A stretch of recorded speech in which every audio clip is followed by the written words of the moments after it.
Novarti Aristia with study number A15 2022 02459.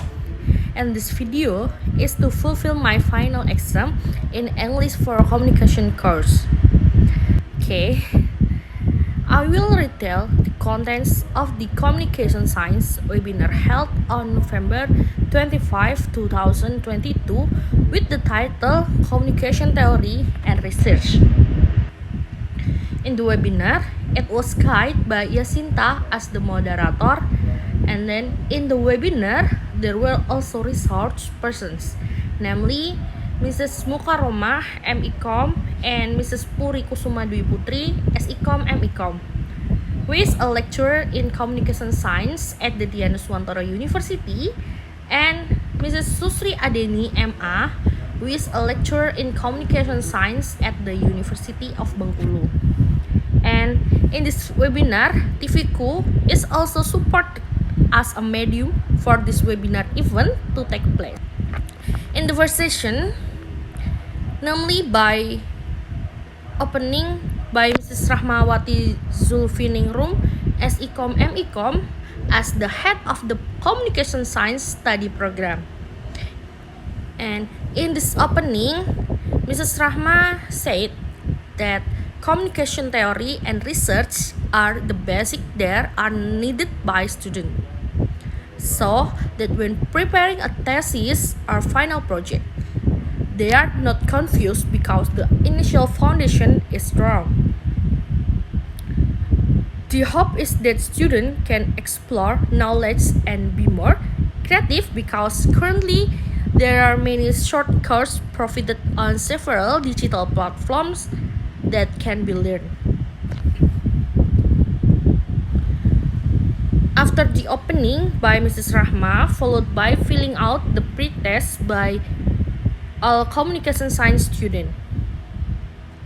In this third session, the delivery of communication science theory and research materials by Mrs. Mukaromah, MECOM, and continued by Mrs. Puri Kusuma Dwi Putri, SECOM, MECOM.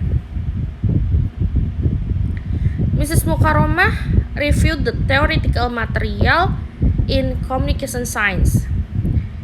In her presentation, it was conveyed that this communication theory in the final project letter can explain how to research, so that in conveying opinions not only limited to opinions.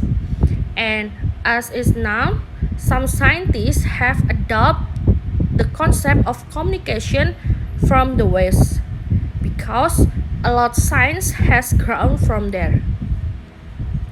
Ms. Mumu also said that we need to explore more about communication theory, because there are many theories whose object research is humans, where each human being has a different experience which causes many theories. The difference is that the work is a personal opinion or the opinion of scientists who have contained pieces and studies, so that it is valid to be considered a theory. Furthermore, the presentation by Mrs.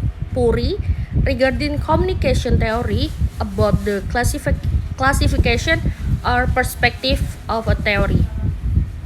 Ms. Puri conveyed the paradigm with an example of the existence of various kinds of music. Why do I like jazz music? Or what is the difference between jazz music and other music genres? Now that flow is called a paradigm.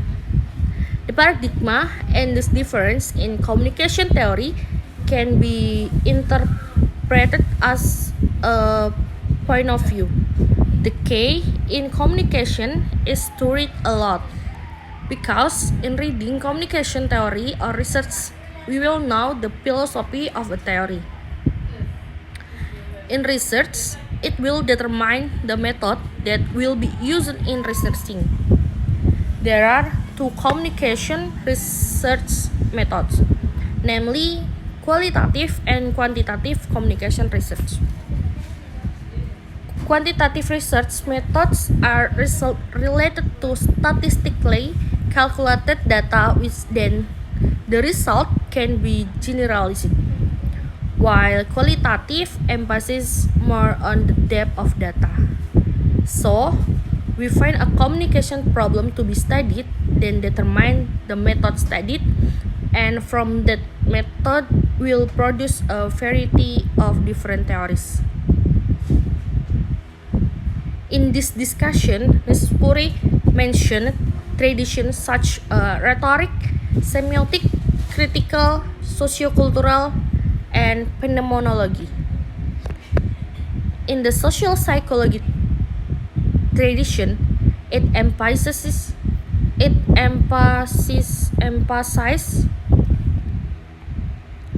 social interaction, which in this case is the study of psychology.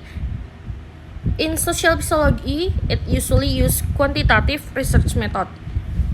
For example, social learning theory is a theory about how behavior is influenced by several things such as self-motivation, environment, and so on. Furthermore, hybernatical theory. This theory research look at phenomena or events that occur around. Then there is rhetoric theory. This theory is related to how communication can be effective in public. Next is semiotics. This research relate to symbols. Then phenomenology, or which refers to an event. To find a problem, it is necessary to read traditions about the problem to be studied, because we need to understand what the differences are from each tradition. Next is the core material, which will be delivered by Dr. Susri Adeni MA. Mrs. Susri is a lecturer in communication science at University of Bengkulu since 2005, and in 2004 she graduated from Bachelor of Communication Science at Bengkulu University and completed her Master of Communication and Media Studies at Monash University, Australia in 2008. In 2019, she completed her doctoral program in Agricultural and Rural Development Communication at IPB. Since graduating from S2, she has actively participated in seminars and also written scientific articles in national and international journals. Mrs. Susri Adeni discussed communication theory to groups, starting from individual theory, which contain 1. Attribution theory. This theory a description of human behavior. 2. Social judgment theory, giving an assessment of the statement. 3. Symbolic interaction theory. This theory appears as a result of verbal and non-verbal interaction. 4.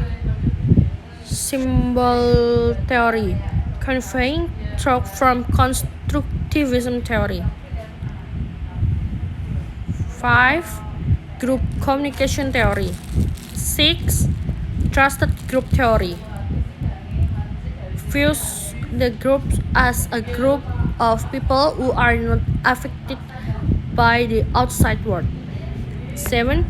Functional theory, discuss the process as decision making in groups. Those are the points that I can reiterate from the webinar. Thank you. Assalamualaikum warahmatullahi wabarakatuh. Thank you for watching. See you next vlog all.